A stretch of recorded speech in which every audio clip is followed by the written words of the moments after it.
Hi everybody, Matt here from Matt Likes Comics. I want to show off some of my favorite books, probably of all time. Certainly in my top 100 or so that I like to read, and I always read them as a group when I do read them. And I've read them 5 or 6 times each at least over the years, and I want to share that with you today.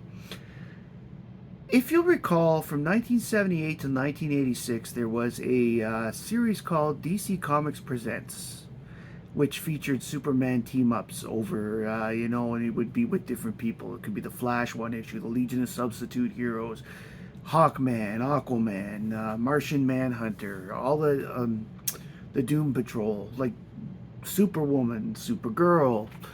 All these people had team ups, and of course they kept the Superman Batman ones to world's finest, so Superman never really showed up. I think he showed up in one Brave and Bold story, and Batman never showed up in the DC Comics Presents. Now,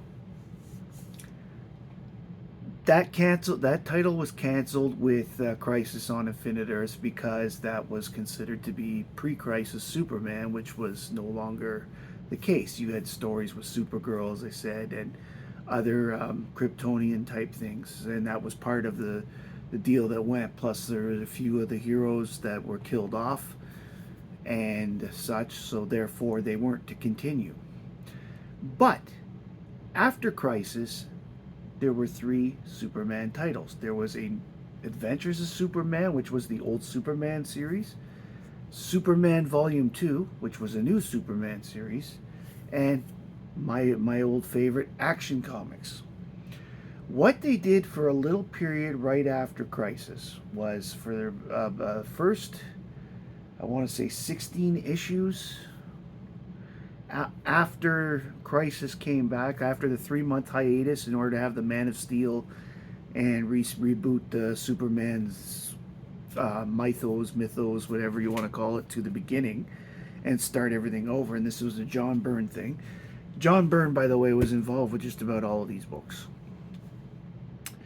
And so they made Action Comics into a team-up title, which was also a good way to show what Superman's relationship was with the heroes under the new regime, so to speak. And I thought that was a good thing. So what I plan to do today is I'm going to show you all the books from this little bit of action run between 584 and 599, because Action Comics 600 was this big, yay, it's 600 issues kind of anniversary issue. And then 601 started Action Comics Weekly, which they did for 42 issues after that. They didn't even go a full year weekly. That's how badly it was taken. How badly that the idea of the Action Comics Weekly did not catch. So, the first issue was this one. This was issue 584, where Superman ends up mind swapped, and the mind swapped Superman does not know the Titans, and they fight, and they end up the kid in the background right here is named David Gunderson, and he was the one who managed to mind swap Superman. So in this particular page right here on the cover, this is actually Superman's mind. So he's the one that gets there and makes him come back to get the mind swap sent back. Issue 585 is Superman and the Phantom Stranger. After being drained from his power by the sorceress Arethaza, Superman manages to defeat her by breaking her staff. Superman and the Phantom Stranger then have to secure the Cherubite Stone in order to stop the undead from claiming the world and a creature from attacking the physical world. That creature comes in later, so that's why I mentioned it. 586 is Superman and the New Gods. By the way, in the beginning, probably the first year and a half, 2 years of the Superman after post-crisis, they were bringing the New Gods in quite a bit. Mr. Miracle became a member of the Justice League International. Darkseid became a big villain, and Orion was around quite a bit. In this case, this is Superman and the New Gods.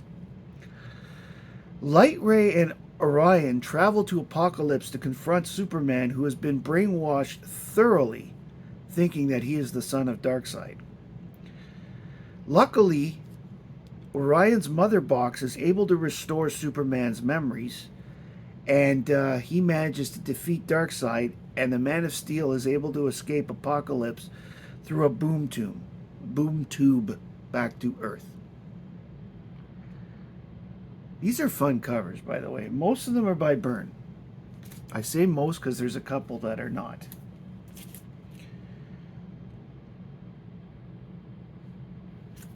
Next up, we have Superman versus the Demon. Nice cover. I like the white background. Jason Blood is with friends at a antique shop when one of the friends suddenly turns into a tower. Yes, a building. Jason releases the demon. Superman, seeing the new towers or whatever, tries to smash the new towers, knowing that they are deadly. But the demon stops him and explains what's going on and sends Superman back in time to stop the original thing going on. In England in the 1100s, Superman finds Jason Blood. They together defeat Morgan Le Fay, and by interrupting her actions, they save the day in the present.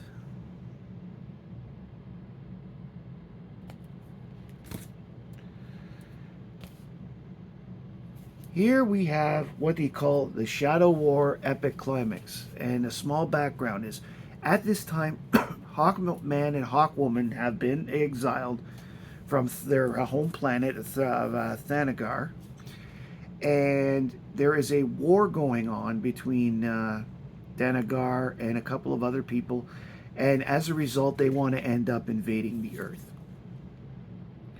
That is a quick recap of what's going on before this book. So, Superman and Hawkman.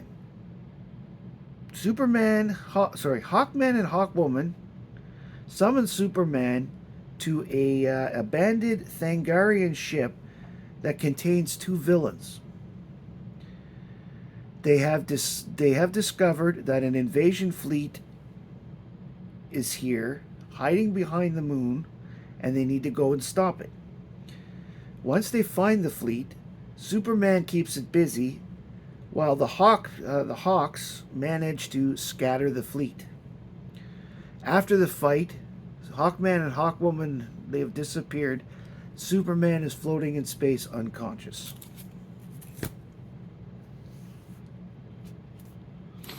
Next up, Action Comics 589, which is Superman and the Green Lantern Corps. And the Green Lanterns find and rescue Superman. They're noticing that a large biomass was heading towards Earth. They team up to defeat the biomass, which is turning into a creature, which is the same creature that Superman fought with the Phantom Stranger. Luckily, they defeat the creature and turn it somehow into a habitable planet. How? You need to read it to find out. They do save a race. That's one of the reasons they transformed it into a planet. They save I think it's called the Thrall or the Thran or something like that. The next one up is the first one I remember ever reading in this series. This is Superman and the Metal Man, number 590. And Clark Kent accidentally falls into a chemical vat. This vat actually has the remains of Chemo from when he was destroyed pre-crisis. By falling into the vat with his Kryptonian powers and cells, Chemo is reformed, having Kryptonian powers. Luckily, Superman is able to team up with the Metal Man and find a way to defeat him. Next up, by far, is one of the coolest stories. This is part of a three issue thing. There's Superman 8, and there's Legion 38. All make a story together. And this is Action Comics 591. Superboy and Superman are fighting, as they see on the cover, and Superman follows Superboy into the time stream, ending up in what was called the Pocket Universe at the time, because Superman realizes this is not the Smallville I grew up in. This is the Pocket Universe, which the Time Trapper in the story tells how he invented this era. Every time the Legion went back in time, they went there. The Time Trapper would push them there. So this is the Superboy that the Legion thought was part of the Legion, and thus was never really part of post-crisis history, because Superman was never Superboy. So it is a really interesting story with the other two. One day I'm going to cover that story. This is the Superboy, for example, that Duo Damsel was in love with growing up. And this is the one that knows Pete Ross and Lana Lang and all that other stuff that happened in the canonical Legion from pre-crisis. Because the reason I explained that why they did this was that they were continuing the Legion, at least at this time. It took them a couple years before they finally decided, bang, to come up with the pre-crisis, and they got rid of Superboy and made Mon-El the founder. They got rid of Supergirl, and they made another Daxamite girl, who off the top of my head is escaping name-wise. I think it's Laurel Gant, or Laurel Gand, like she's I think they combined a Laurel Kent name with and made her a relative of Mon-El's, but that's outside of this. The next two books are probably some of the most hilarious books if you were to ever read. They combine into a story. This is Action Comics 592. This is Superman and Big Barda. And this is where Superman, Big Barda, is taken over. Her mind is taken over by a creature named Sleaze from Apocalypse, who is so nasty, so evil, that Darkseid actually exiled him. Superman shows up. Barda and Superman fight. And at the end of the book, Sleaze manages to put both of them under mind control. Which leads to the second part, which is the funnier part of the two. Book 593 starts off with Darkseid actually coming to tell Mr. Miracle about what Sleaze is doing to his wife.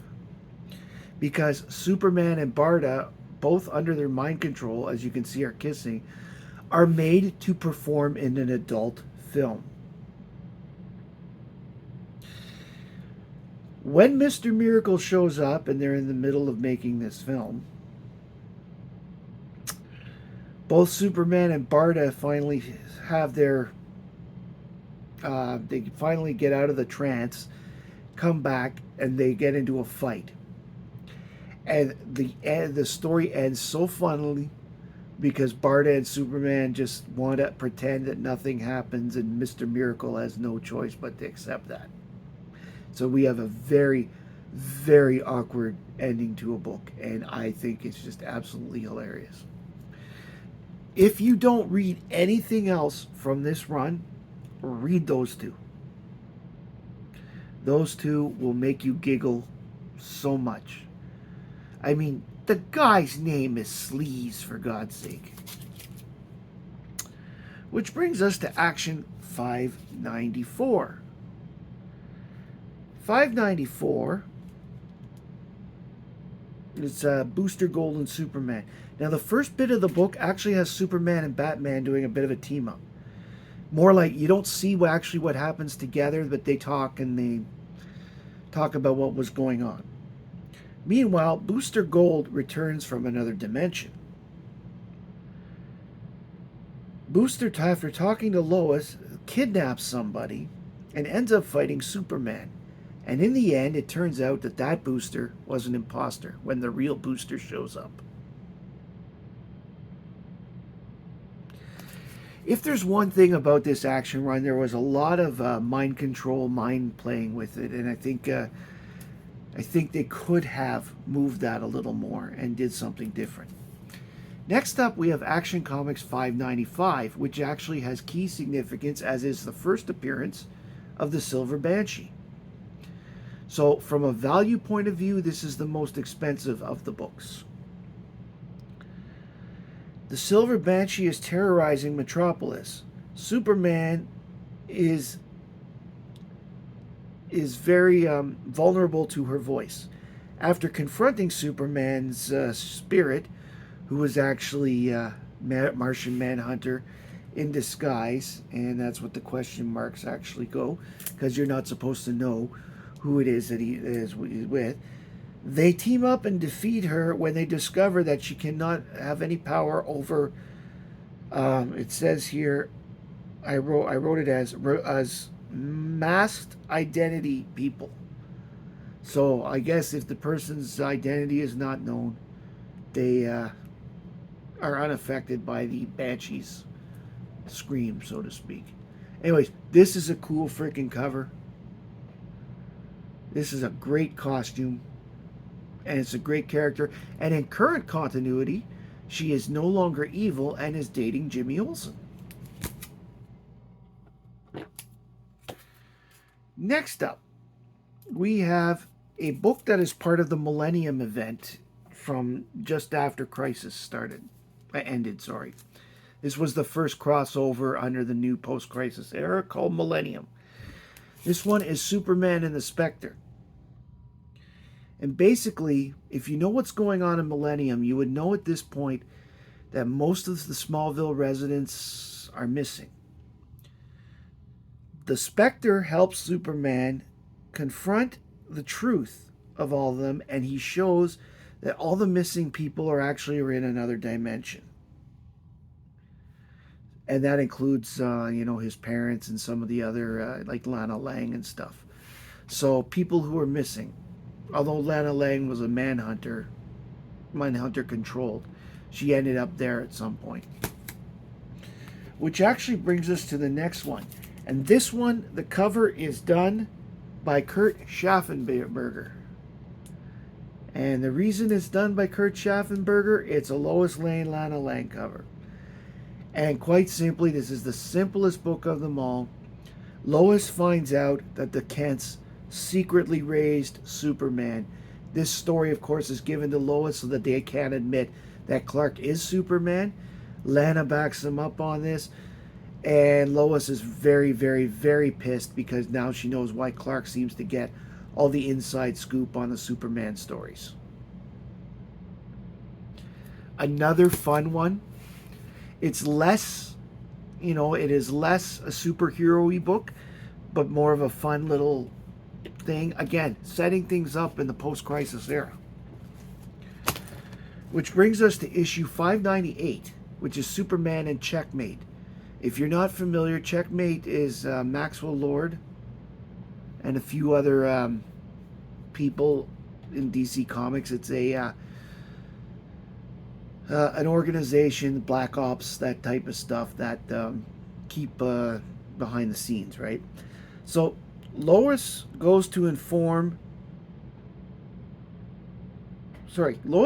interview the Kwarakan defense minister. Kuark is a country that's causing a lot of problems at this time from the Middle East. Both are kidnapped. Superman and the mysterious helper rescue them. Once they're rescued, the defense minister gets on his own plane, which suddenly explodes, and he dies. It turns out that Checkmate was involved because they wanted to assassinate the defense minister, who was a real thorn in the side to the American government and world peace. Which brings us to the last issue of the run. It is the Metal Men again. Superman and the Metal Men. And the Metal Men go to Dr. Tinker to get Tin revived. At this point, Tin has taken a little bit of damage, and he's basically down to his little respirator, as they call it, that creates the robot and gives it sentience. But they get more than they bargained for when Lex Luthor gets involved, and it takes Superman getting involved in order to defeat the Lex Luthor plot of the day, which of course they can't prove it's Luthor. But all I can tell you is that it involves a lot of kryptonite. So those are the issues, the 16 issues of the team up. After this, as I said, issue 600 was an anniversary issue, and then 601 was the beginning of the Action Comics Weekly. So these didn't sell as well as they were hoping, so that's why the concept was given up. But at least they came up with it. I think that they could have continued with it for a little while, or maybe made every second or third issue. When Action Comics came back with issue 643 into the regular monthly and the Superman, Superman books again, where it became just Superman, it fell into that whole lead up to the Triangle years where, every week a new book came out and you had to read them week to week in order to keep the story going up. And I think that Action lost a little bit when that happened, because it did. I thought at least with this, it managed to keep its own little identity, because before, the majority of Action issues had two stories in them, so they still played they still played like an anthology book for a lot of the time. And I think it was only 543 or so, 542, that they stopped having backup features and went to a full Superman book, which of course ended at 583 with the man, whatever happened to the Man of Tomorrow. Anyway, thank you very much for joining me today. I really hope you enjoyed this. Please like, subscribe, and comment below. I want to know if you've read any of these books, and which ones you've read, what you think. Would a DC team-up book do well today, whether it's Batman or Superman? I mean, they have a Batman Superman World's Finest book right now at the timing of this, at the recording of this video, which has reached 35 or 38 issues. I'm not exactly sure. I'd have to look it up. Which is doing well because it actually goes back to Silver Age type stuff. But would you like to see a Brave and the Bold / DC Comics Presents type team-up book, for example, which could team up the Martian Manhunter and the Flash? Let us know in the comments. Anyway, thank you very much for joining me today, because my name is Matt. I like comics, and I hope you do too. Thank you.